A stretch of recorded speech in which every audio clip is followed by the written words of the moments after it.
exploded at the Ludier Club in the Old Park district of Belfast last night. The soldier was shot dead in Belfast this afternoon. He was on patrol in the Ballymurphy estate when 2 shots were fired.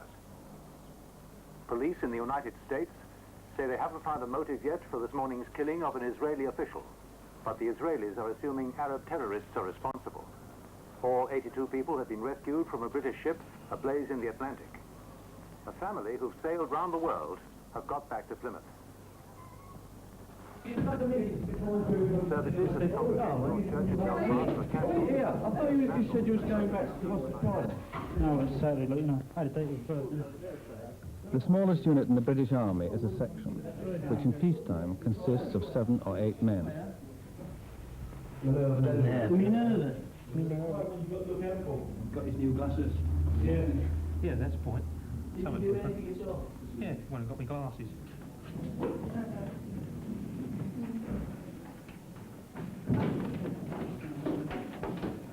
Ready. In preparing for active service in Northern Ireland, a section will live and train together and learn to act as a highly independent team.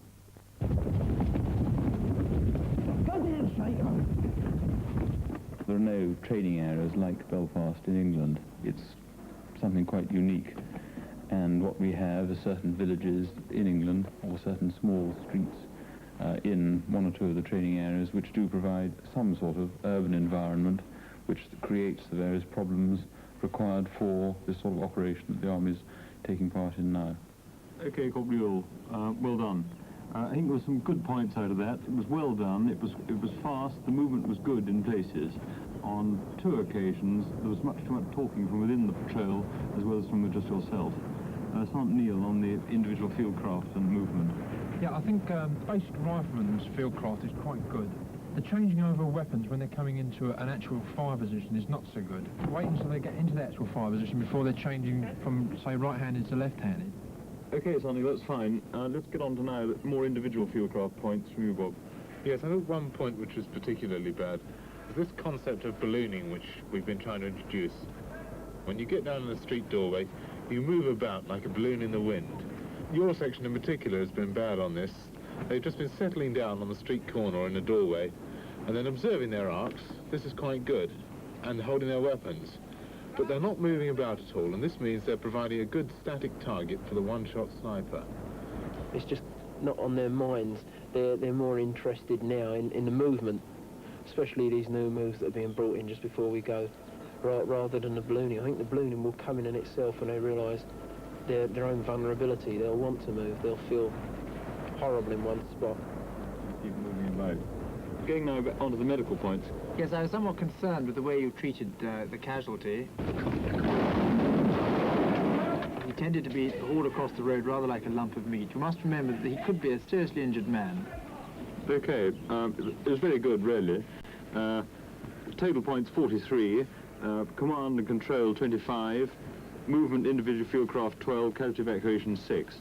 That's about 3/4 of the way up the scale of people who've been through so far, and it was good effort. First, the good news. We're about 3/4 of the way up with the people that's been through yet. Okay? Command and control, which is really my sort of pigeon, that was okay.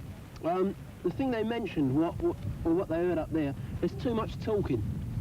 Well, I don't know, you know, if it warrants you saying something to me, well, fair enough, but we'll try and keep it down. And, the last point, which is on the casualty, I think we learnt a lesson there in that. Perhaps the main difference here that throughout history, and particularly today, a rifleman is encouraged to think for himself, to react for himself, which of course is so vital and critical, particularly in a place like Belfast today, where so much of the importance comes right down to the individual rifleman on the street. If you got a leg wound, right, you can easily drag him in, because much damage won't happen. But if it was a wound in his stomach, right, then it's different, as you know. When Jim was shot last year, and Steve, they didn't even know. Steve can tell you about when he was shot. What did you feel, you know, when you were shot, just to give him an idea of what it's like? Well, when I actually was shot, I didn't really, you know, at all realise it. I just felt a little pain in my arm, which I thought I got when me and Jim both leaped out the Land Rover. But it was a couple of minutes afterwards that the pain started to come up when I the actual excitement of being shot at, like, actually cooled down, and I was getting my senses back together again, you know. Yeah. And then the pain started to come to me. I didn't actually realise I was shot until I actually felt my elbow and saw the blood coming out. Yeah. Jim, I didn't really feel much like, you know, oh, what happened, like, I just said, oh. Then when he got shot, he said, oh, and I had an idea like we're being shot. No, just oh, yeah. Our section commander last year. Yeah. He was shot in the gut. Yeah. And I didn't realise at the time, but when we ran up, he just turned a funny colour, you know, and dragged him off around the corner. Yeah. And stripped his vest off and that, you know, his flat vest and his combats. There was no blood at all, you know. Just a small hole. I expected a big hole at the back, you know, but it was just a small hole at the back, just a little trickle of blood, that's all, you know. No, I says to Ollie, I says, look at me back. Then he says, all right, he says, you better lay down. That's when I really knew, like, he says, yeah, you better lay down. I thought, oh, but I'm still fighting when I lay down. You don't There's so much excitement in that, yeah. Plus shock, I suppose, what it really is, that you don't realise anything much, you're just sort of doing everything naturally, what you've been trained in.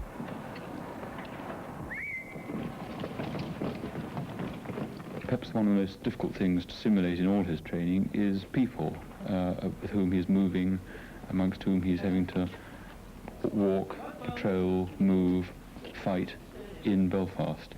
And of course you cannot provide people of that sort and of that nature in their training. One can simulate them to a degree by other people in his company or his platoon will dress up, but you can't simulate what it's really like. Arrest you under Section 11 of the Special Powers Act. I suspect you of being about to commit an act prejudicial to the peace. Do you understand? Yeah. Where are you from? I come from the Farrow movie. Where do you live?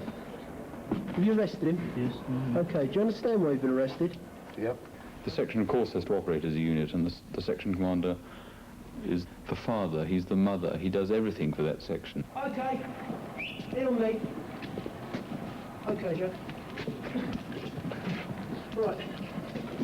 There, that is what we'll be doing a million times. Every patrol will be stopping hundreds of people. The section commander has to think for himself more here than in any other sort of small campaign that the Army's fought, certainly since the last war. Jim, a couple of times. The whole time the emphasis is on him appreciating a situation on the street and reacting to that situation. Anybody not understand that? You couldn't really arrest Jack. Jack hadn't done nothing. You might look as evil as anything in that sort of kit, but you can't arrest him. He's been searched, he's got nothing on him, and he's a normal person. So you've got to let Jack go. There's no what you could call army law apart from the Special Powers Act. Basically, what they're trying to do to you is they're trying to turn you into a policeman. You're going to be soldiering the streets, carrying a rifle, being basically a soldier. And every time you stop someone, then you've got to turn into a civilian copper and start working on the civilian copper type way, thinking of the law, thinking what you can arrest them for. Reason why we're going to Ireland. Now, having said that, what is the immediate task of the army? And the immediate task of the army in Ireland is to weaken the extremists on both sides so that normal political activity can take place. What the politicians and the population there do with this freedom and this ability to carry on normal activity is their affair. It's nothing to do with us. Our job is to produce the conditions in which this normal political activity can go on. Now, when you take your foot off that ferry, somebody, quite a lot of people, will be out to kill you in order to produce the removal of the British Army by an unacceptable casualty rate. Therefore, what this means to you is that there is a group of men actually out to kill you. Yeah, I know the chances of dying are there, but you don't ever think he'd kill you. You think that you'd get shot. The fact that you're going to get shot doesn't worry you, because you don't think it's going to kill you.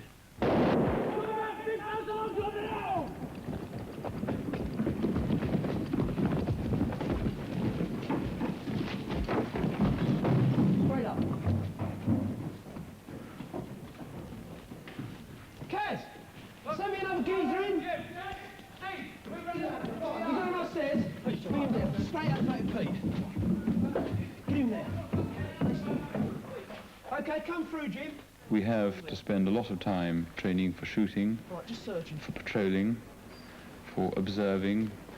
But the main thing really is working as a section, getting used to working as a section in the street, in this sort of environment, and reacting to what the section commander should say, so that the soldier knows instinctively what he means, what the section commander requires him to do.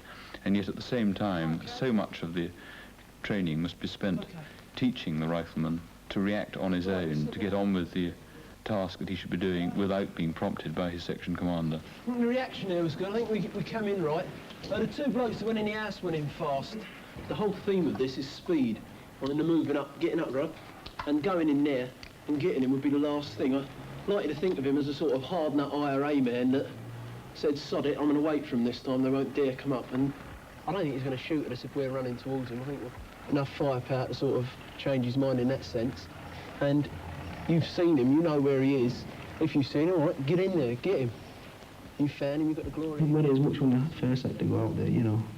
I thought it'd be easy, but I soon changed my mind when I got there.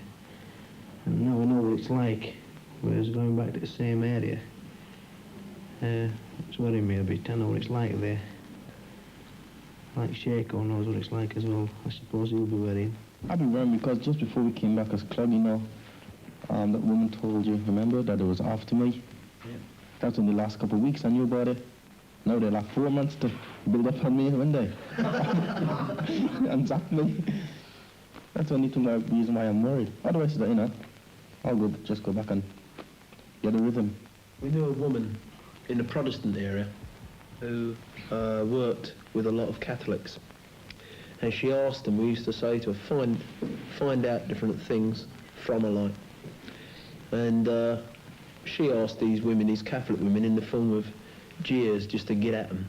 Well, you know, they're certainly sorting you out down a Clonard, and she used to say, don't you worry. And one of the things she said was, don't you worry, we've got a wanted list. And I'll tell you who's on it. That little black man in that section led by that blonde boy. And don't worry, he's second on the list. It was funny at the time. When you went out on patrol, it gave you a sort of weirdo feeling, didn't it? To know that someone somewhere had actually pointed at you and said, you're going to die. And the odds of 10 million to 1 every soldier in Ireland, and you're just one of them. You're not anymore. Now you're a person with a finger, and somebody's got a contract. Someone's been told that if they get a chance to shoot you rather than anyone else. I think. It's not the sense of being shot. You know, if I get shot and I die, I say I've died straight away, but I just don't want to be turned into a cabbage. That's one thing. That's the thing that really worries me. That's the fear of my life, is to be turned into a cabbage. It's just of being maimed, not so much being killed. You know, I wouldn't be any use outside because I've no trade, or you'd be a burden on your family, really. So the worries when you get over there, really, for the first couple of days, you know, once you get into the swing of it again. It's just like normal day working over here. And I guess it'd be easier for us than what it will be, say, for Pete or Bill there, because they haven't actually done it before. Like, we can easily get adjusted into our old swing again. Yeah. I suppose when we get back there, it'll seem like we haven't been away from the place. Yeah. And we'll automatically, you know, go to how we were before, you know. My personal views are, if I have to go out there, I've got to go out there. I've tried getting out of the army because, you know, once we started going out there last year, didn't I, Club? And they wouldn't leave me get out because I'd done over 6 months in junior service, so I'm stuck in, which I've got to go over there now. That's the way things go. Keep quiet. 3 ranks. As you're on now. Keep quiet, keep quiet. 3 ranks. And if you want cyborgs done. Yes. Yeah. Yes. People like Oates. The people who haven't got black badges, get them this afternoon, right? When you get on the train, we're going to try and keep it down to a big pack and belt order. In your big pack, sleeping bag, slippers, washing and shaving kit. None of this walking down the road with a carrier bag or your wireless. If you want your wirelesses and stuff like that to go, they go in a container tomorrow. Any questions? You're all right. So when you fall in here, that's all you'll have. Right, thanks a lot. Put your battalion on, put 3 RGJ. 3 RGJ. On the other side, put B company in nice letters and your platoon. Yeah, right. What's that? 1 for the rifle, 1 for the case, and... Maybe we're taking just belt order. About order. sooner we go, the better it is, isn't it? What less we take, the better this was, isn't it? What a cold order's that? Oh, I said the sooner we go, the better it is, you know. Billy? Well, I joined the army. I knew what to expect when I joined, so I can't exactly blame the army for it, you know. It was my fault joining in the first place. The first time I went over there wasn't bad, you know. I didn't know what to expect the first time, but now I know what to expect. I had a bit of experience with my first tour. What happened? What happened on my first tour? Oh, Jimmy got shot and Steve got shot and I nearly got my head blew off and that was, you know, now I learned my lesson then. I know how to act with the people now. Trust no one. That's my motto for this tour. The reason why they blacken the cap badges is when you go out of a night, everything's dark, your face is camouflaged with a camo cream, and then you see a bright shining badge at the top. There's the aiming mark. You know, because if you look at the cap badge a little bit lower on your face. So that's why we blacken them.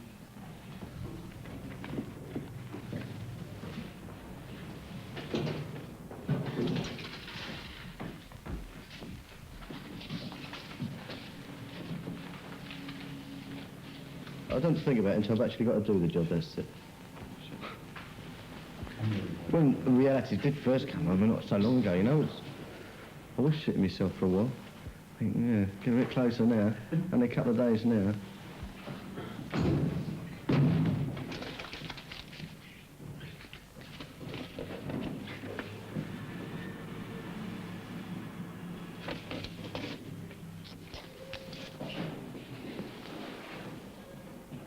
The reason why we mask this up is because when you walk around the streets with it in the shoulder, really it's a perfect aiming mark for anyone from behind if they just go to the butt plate and move along a bit and knee in the centre of the back.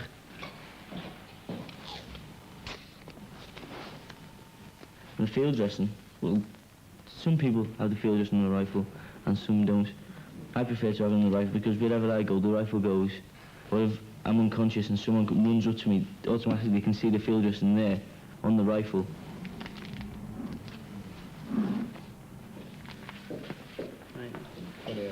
I had both areas. Bombay Street. That's Bombay Street, what they burned down. 69. It's rebuilt now from that corner there to there. They're new houses. The flash people live there. These here. This is where I first got shot at there. Over there.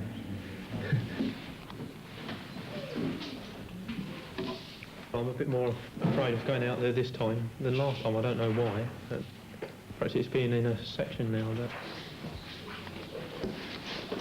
the training puts the fear of Christ up you.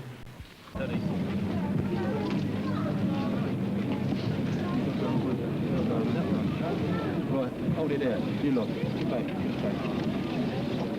Okay, let me see. You don't know what's happening, yeah?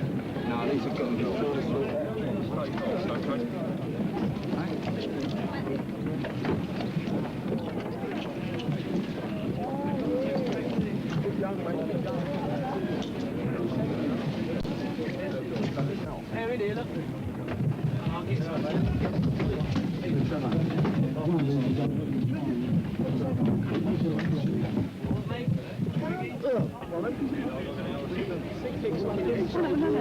Carol, don't forget to write to me. I'll put a word in it out for me. And me? Your dancing partner? Oh, big head. Come here. Not shape, It is bigger.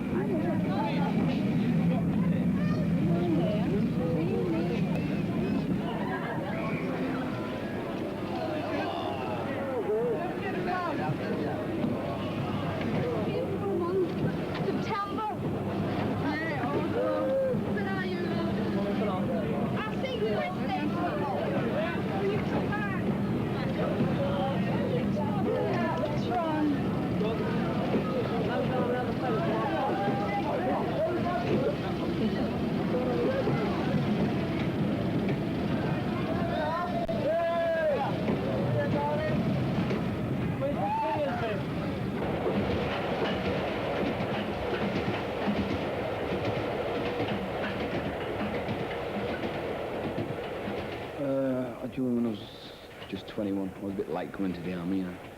I've been, what, just over 2 years now. 19. I joined the army 2 years ago. August 1970. I've done junior service as well.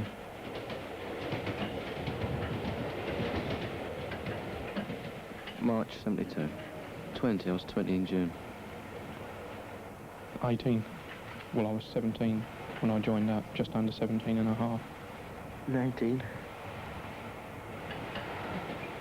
18 in June I was, and I joined the army when I was 15. A, because I wanted I didn't want a drag job, you know, like in a factory or something like that. And B, because I wanted to get away from it. I wanted to start stuff for myself, you know, on my own, like without meeting new people and things like that. Well, I joined in 69, you know, and I did part of the training, 8 weeks, and I got a bit fed up with it. And just couldn't go on, so I bought myself out after so many weeks and back into civic street. Well, after about 3 or 4 years, you know, I got fed up with the same work, you know, 7 till 4, you know. I was doing an apprenticeship, and I just got bored because college was just like going back to school for me. So I left. I had to work for a couple of weeks, and I just decided to join the army. I was looking for one of the magazines that we have at home, and it said join the professionals. So silly enough I did.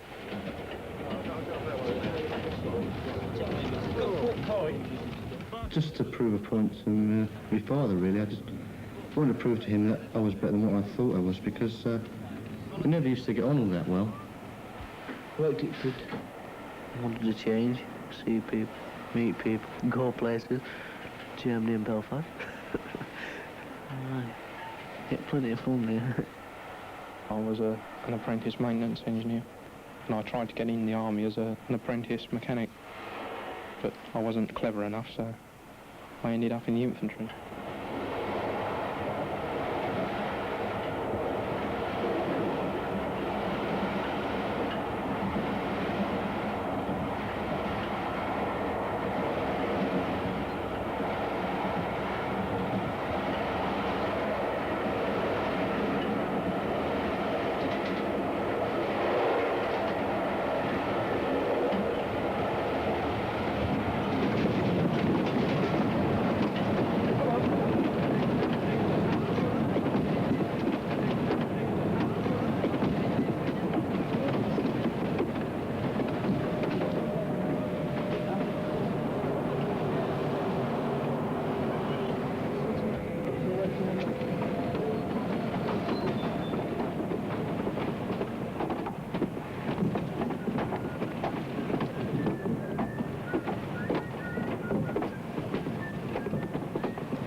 I think a lot of people, you know, in Civvy Street, are not really bothered about what happens in Belfast.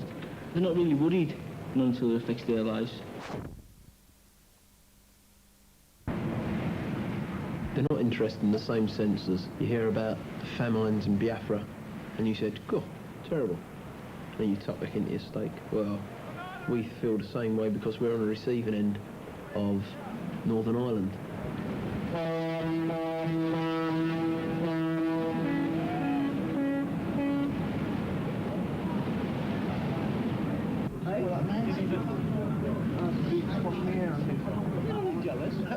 I think troops in Ulster are a forgotten army, really, because you read a paper, you see a big splash on the front about film stars, something like that. You turn over the second page and you see soldiers shot in Belfast yesterday, and that's it. About 2 or 3 lines. Cat finally got out, did it? Too late. Say no more. It's just a journey, you know, amazing. They just charge you out. I'll be all right in the morning. You'll be able to get a few hours sleep. Too long. It'd be better flying us. I'd rather fly and do extra hours on streets and this sort of stuff. It's the scrubbing of the decks in the morning and getting up so early, I don't know. 4:30. Breakfast at 5. Start clearing the place up then at 6.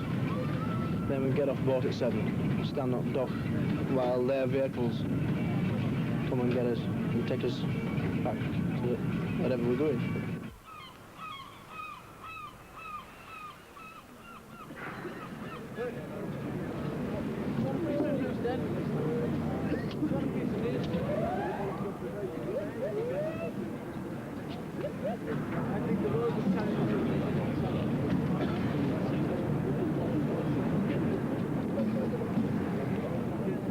first pressure is that they don't know what's happening. They've got a sense of excitement and a sense of dread, not of death, but of dread in general. They've got a lot of worry. They've been travelling all day and all night. The pressure they're under must be tremendous, really must. Especially the new blokes. Very worried.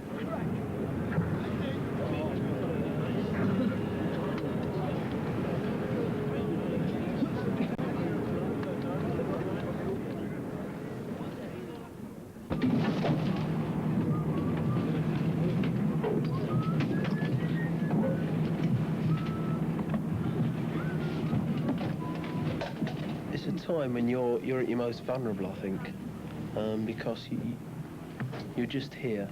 You've come from the comparative safety of England. Now you're in a hostile country, as it were. You've got to feel that everyone's against you, which in fact, in one way or another, they are.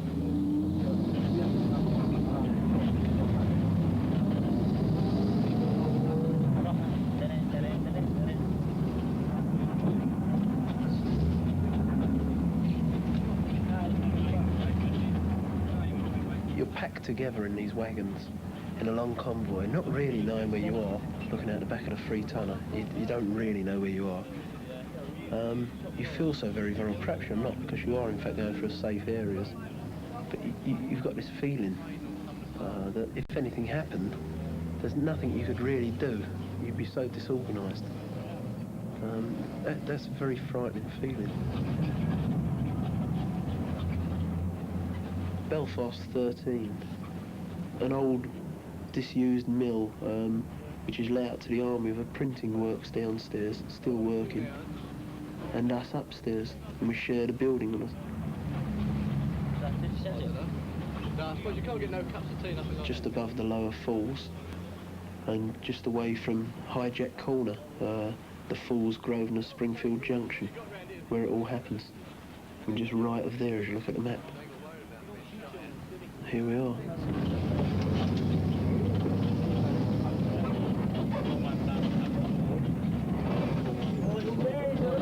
Stop trying to get off. You will! Woo! Hey! That rubber, but you ain't. So you're all here, right? Shake it in town. Shake it in town. If you stay together, then we'll all nip straight upstairs. And you're on guard first. Can I get up now? Yeah, upstairs. Okay, jump. We'll stay as a group, will you? Then we'll go straight upstairs as a group.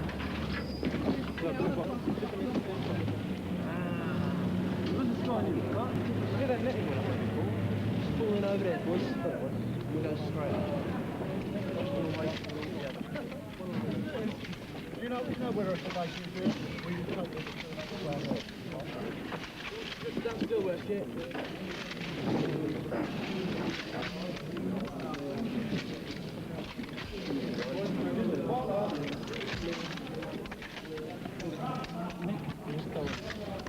Clear. Clear. Clear. Clear. That's the lot.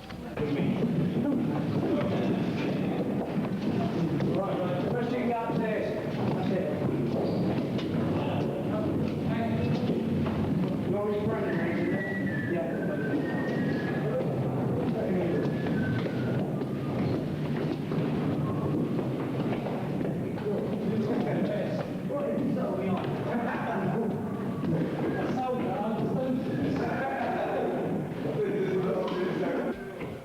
Okay, the first thing we do is go down to Calisance when we can, get the bedding, your flak jacket, 20 rounds of ammo, and then back up here.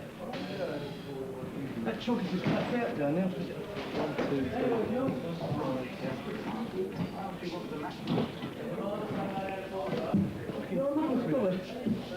3. Hey, I've got a small flak jacket here. See what that says on your... Okay. The first thing you're on is guard. I don't know how Sergeant is going to work it. Yeah, but you know. Choice. That's short then.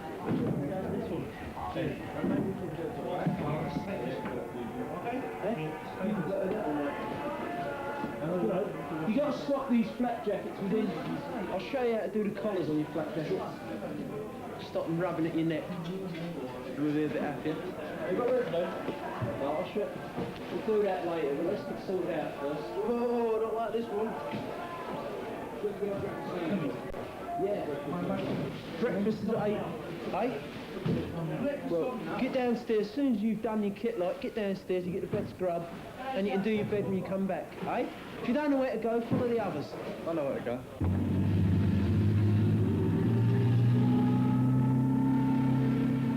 Since the emergency period began, 6,000 soldiers have been stationed in Belfast at any one time, and each battalion is responsible for a particular sector of the city.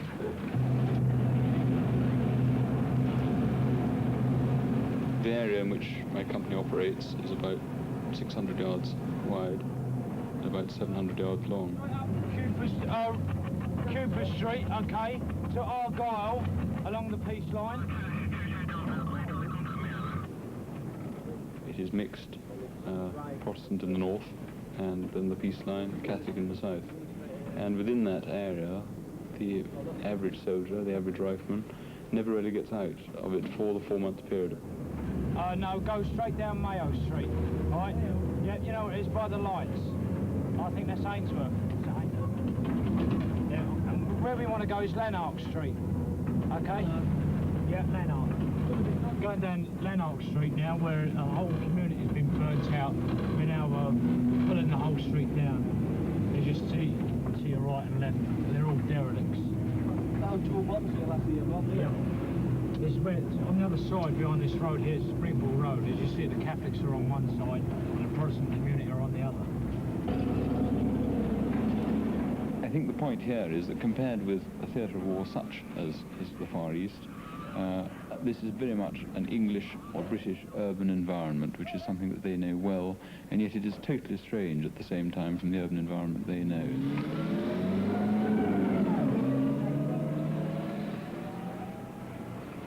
Inside another theatre of war, you definitely know who your enemy are. You've got a definite target. But here, it could be anybody. It could be the little boy, it could be a woman, it could be anybody at all. When if you was in the jungle, you would know that you're one side, somebody else is the other side. But here, you know, it could be anything, anybody, anywhere, anytime.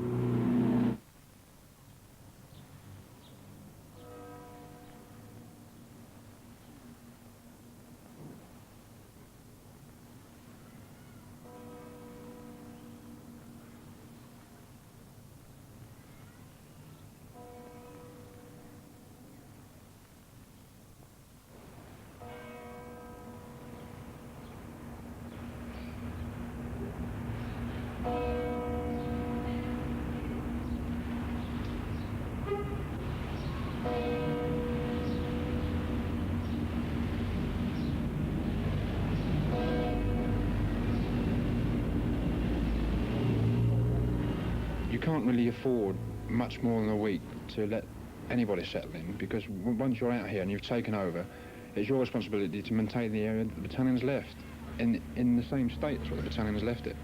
And therefore you can't sort of relax, really. You must get straight into the job and be expected to do the same job the battalion, after being here 4 months before you, were doing at that time.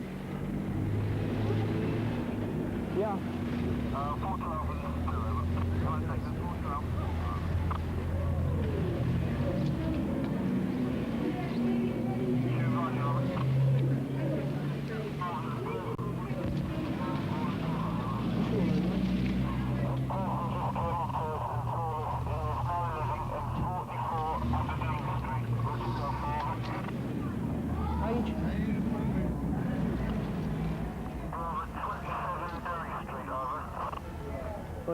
Just stay here, mate.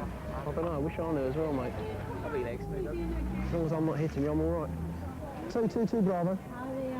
Got anything on a Tony Kennedy of 8 Kane Street, age 27. The first patrol, of course, was the sort of try one. Everyone's a little bit nervous looking about, realising so many places you can get shot from, it's so difficult. Then when they got in the swing of it, they got used to walking amongst normal people, just like in England, with a gun and a bullet in it. then I think they began to realise it was all right. The first guy I gave you, Tony Kennedy, he's only over here for holidays. OK, mate, off you go.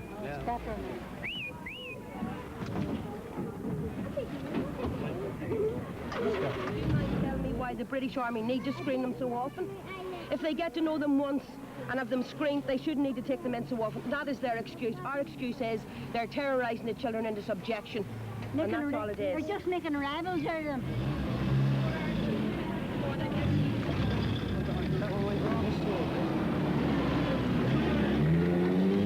Wait for 10 minutes and you'll see the British Army whippets coming in for a lot more children. Children! Now we really get that.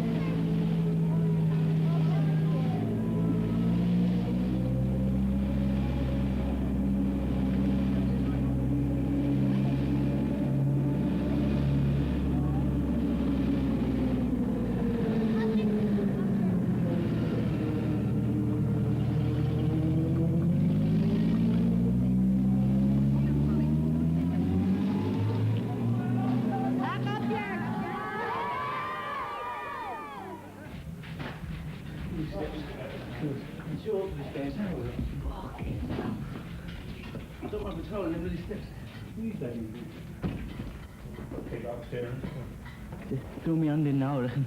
Them stairs. You can carry me up in the next month. Fun? No. Hello, black boy. Nice fella. Oh, shit. Oh, we were in that pig. He's coming down the road. We went outside TAC HQ. So, we had to, so one of us, there's two of us in the back, mind you, one of us had to jump out and stop all the traffic. So, I'm not mentioning no names, like, but a certain person said, fuck me, fuck, why me, you know. So, like a thickie, I went out and stuffed it. I felt the loneliest man in the world when I stood in the middle of that road in a big articulated lorry, and I looked up, you know, into the cab, like, and I said, stuff there, like, and I backed off slowly into the side, you know. I felt all right, like, you know, because as it's his, you know, one of his first tour, my first tour, as well as Bill, you know, I just felt the same as him, all right. You never said that in the streets. It was all F this and F that, you know, and I'm not going there, I'm not doing this. Mind you, I was the same, like. He's saying good morning, and if they didn't answer them, the names he was calling them, behind their back. Good morning, soldier, you know, like, they don't talk to you, don't answer you. No, it was all right. First time out, you know. The thing is, they're going to hit you, you're all right, when you're not suspecting it, you know. You might switch off, you won't be all right for the first couple, that's when you've been quiet for a few weeks, you'll switch off. That's when they'll let you, mate, I tell you. It happened last year. Well, you know, I haven't been here before, so it's quiet now. It might be worse, but the way everyone talks about it, you know, you'd expect to get mortared and machine gunned and everything when you get off the boat, but really you just get off the boat quietly, go to the mill. Oh, she's had her ear cut, I bet. Who? Here we go. Your first big problem, the biggest, is boredom. You're not allowed out in the mill except on patrol, so of course, when you do go out, you're under tension. When you come in, you're stuck together again, and you've got a boredom point again. There's no way over it. If you're not doing anything, you write home, you lay in your bed and sleep, or you drink coffee downstairs in the chuggies. That's it. Nothing else you can do, is there? And that's day-to-day living. Out in tension and in for boredom. There's no halfway point. This is what gets the blokes most, I think.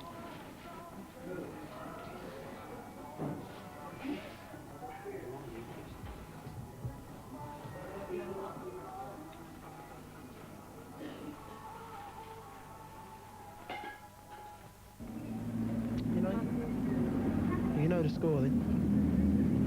Husband's name?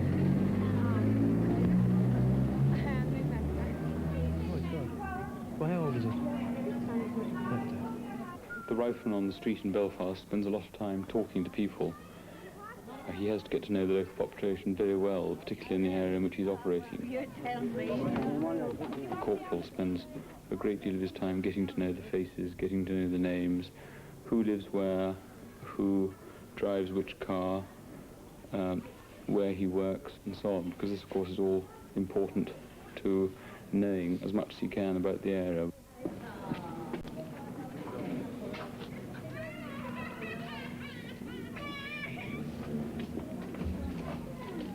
He must do this because he has to get to know all the faces, he has to know who the people in his area are, who belong to extremist organizations, who are the gunmen, who are the bombers, who are the innocent ones.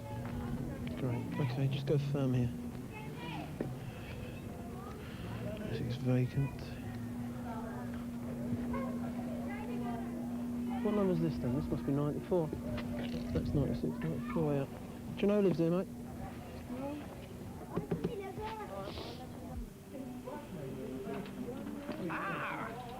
Section commander. When a section is not on patrol on the streets, it must still observe certain states of readiness. The most immediate state requires a rifleman to be ready at 2 minutes' notice.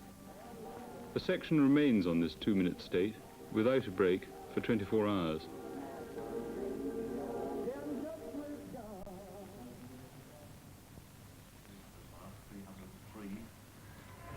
Down.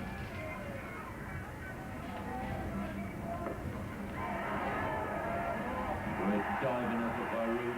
Seen this, the protest flared. Troops fired rubber bullets and used water cannons to scatter 2,000 demonstrators who stormed security forces near the centre of Belfast yesterday. 6 lines. Okay, 6 lines. See the replay. And a tremendous dive there by Beirut, just falling short. But it seems no question at all now, looking at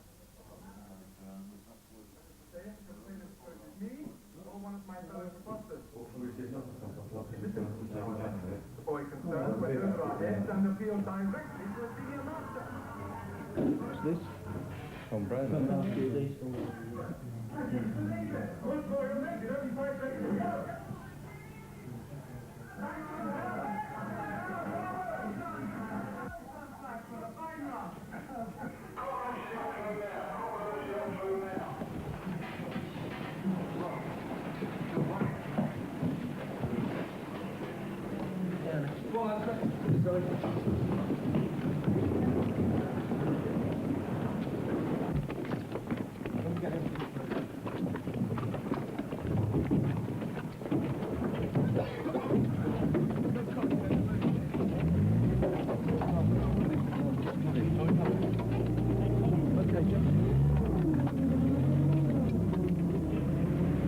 Along the Falls Road and down Dunmore, please.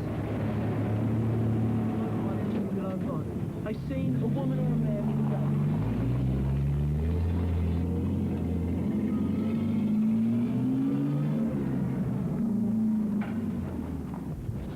Round the corner, Bill.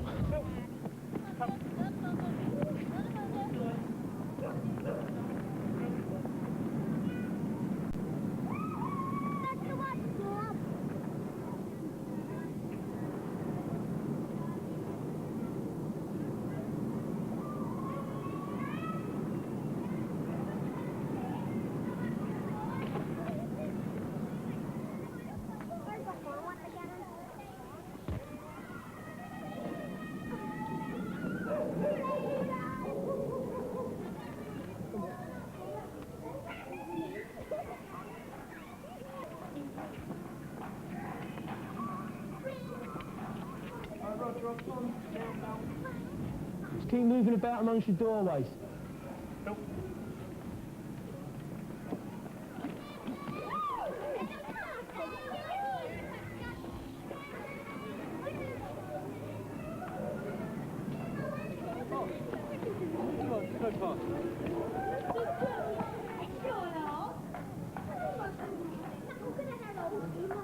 You'll always find around the Clonard, the doors and windows are open.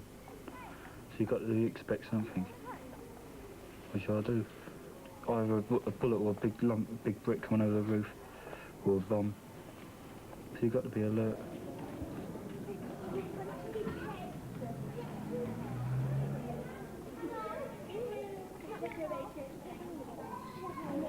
Where do you come from? How long have you lived here? The third year. How long have you got? Third year. What do easy. Come here, pick them up. Pretty pig.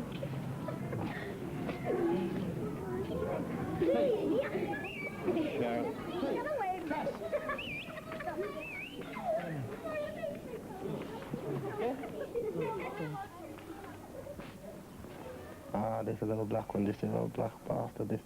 I just have to react normal, can't I? Actually show them that they're offending me in any way, or else they'll just do it more. He's risking his life out there on the street. Oh, it's only so many, and the chance of him getting killed are very remote. But even to be killed on the remotest chance, you still die.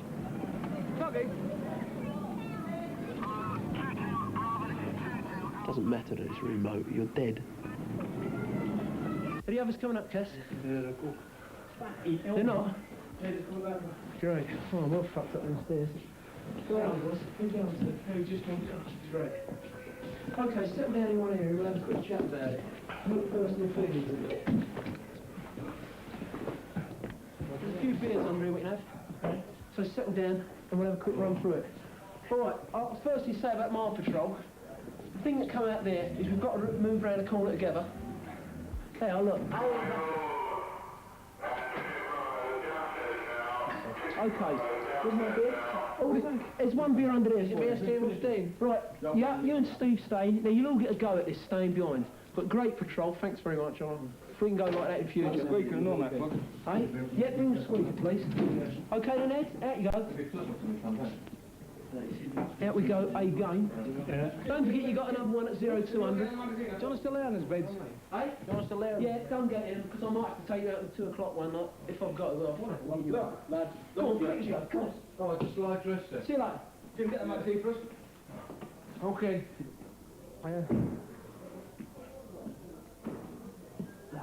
That woman I've got to kill her. What, that one that come in the alley? The one who was with them kids? Look, the only thing you got to remember, like, he just wouldn't want to fucking talk to him, because those... I'm not doing my talking to him. No, but you was starting to mouth or you lose your temper with her a bit. You just want to just stare at him and smile, or if that even laugh at him, that gets them worse than anything. You can never talk down an Irish bird. They've got more mouth than... I'd have put her down, you mate, talk to them. Oh, that's it, see. Steve? Come on. Chris? You try to get on. Mo? Come on, 27. Shake. Come on, 27. Hey. Come on, straight up, boys. Hey. Come on, straight out, bed. Straight up, have a bath.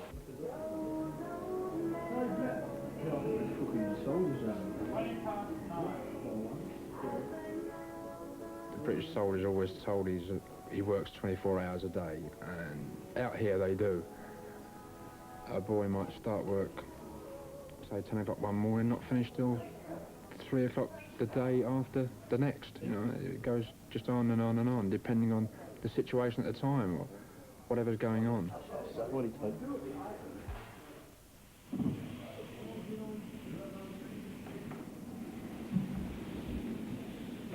They're tired already, and they've come over here, and you've got to start dragging them out on patrol at all the weirdest hours in the world.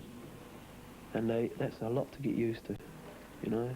You're making them even more tired than they are. And they'll get bitchy, and they'll argue. You've just got to go through it, and this is what you try to explain to them.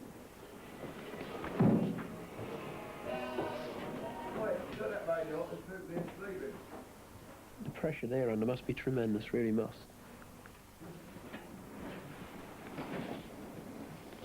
Do you know, every day is a battle to find out what I do with my gator assets.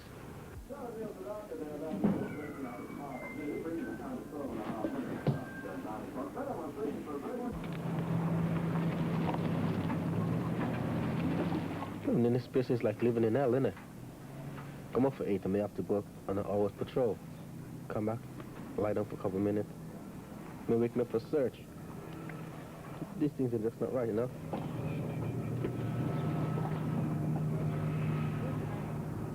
That was occupied over there. I'll go out and play. There's nothing to do, you can't go around, speak to the people and that, and just get fed up with it.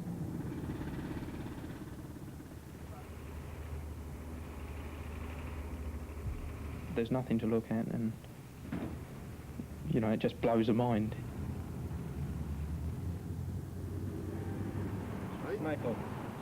You're in here all the time.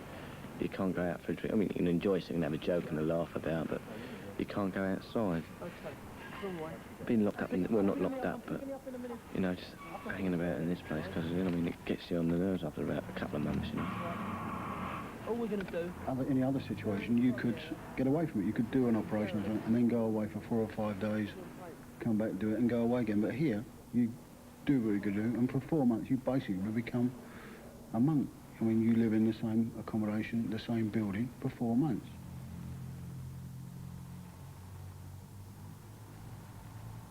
Well, I signed on in the army, and it's just my job to go, I suppose. Do what I'm told, and that's it. I'd sooner come out here than go in Nick for 4 months, I think. What, even at the risk that you take? Well, I don't think the risk is that great at the moment. Why not? Well, there's risks in, like, the mining. There's been quite a few disasters in that. You don't see a difference, do you, Mark, between... I suppose the only difference is that someone's out to kill you, rather than just an accident.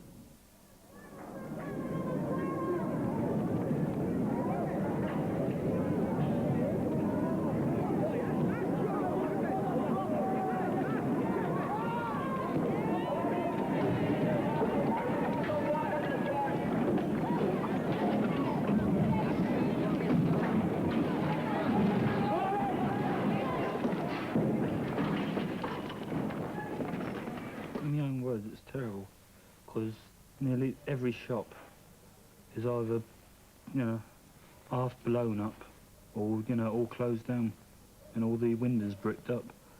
Same with the houses in our area. Last year, most of the houses was occupied, as Cloggy told me, and about 3/4 of them, they were all bricked up. You know, derelicts, but it's all over the city the same. It's terrible. There's a little kid, I don't know if you remember about, that big, just learning to walk, and she was sitting on the doorstep with her mother, and every time we went past she was going like that. A little kid about that big, would you believe it? Just, I looked at it and I didn't believe it the first time I seen it. You know. And then you go in the pruddy area and they're all open arms and everything too, you know. But they slag you down behind your back, you know, don't trust any of them, I don't reckon. You know, they're all very false. I mean, I'm over here doing a job, I'm over here, I've been sent over to do a job, but I don't care how you know, some people say, Sodom, you know, but you do feel deep sympathy for some people, you know, especially the older folk, you know. They've been here for years and they don't want any trouble. You see they played the streets where they lived years and years ago used to be nice and quiet, you know, and kids running about peacefully and that, but now it's bricks and bottles, their windows getting put in, you know, and blast bombs and that. I mean, I feel sorry for the older people, plus the younger kids as well, you know. It's the two either side that you feel sorry for, you know. I mean, the old people for putting up with it, and the youngsters have been drilled, you know, into their heads that we're murderers and all this crap. And they're going to grow up to what their parents are, and that's how it's carried on for, what, 400 years now? No, I don't have no sympathy for the people. I'm just out here to do a job. And, you know, doing my job, I may get killed. They won't have no sympathy for me. The most soldier is killed now. They'll just lap it up and expect the British people to call back the troops. Hey, come on. The army's in here. We're going to jump out on it. Hey, lad.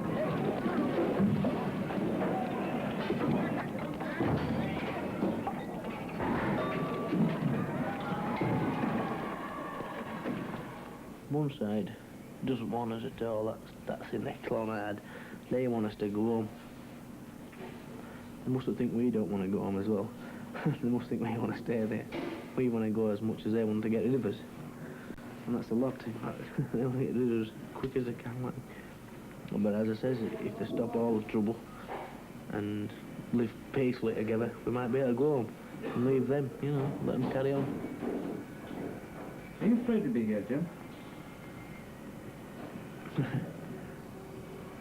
Well, yeah, but I don't like the shite, you know. I'm terrified, like, of being here. More than what I was when I was here last year. Why's that? I don't know, probably because I got shot. Before I didn't actually know the danger that I was in, you know. It was just a sort of a game, really. But, actually, after being shot, that's when you sort of like wake up and it becomes, you know, reality sort of thing. And then you find it is a dangerous sort of job you're doing. And it's not, I mean, you hear about blokes being shot out here and everything, you know. And it's like, you know, people in England, you know, well, it never happened to me and all this sort of thing, you know. And you don't really think about it. You can't think about it, as I said before. It could drive you crazy, I guess.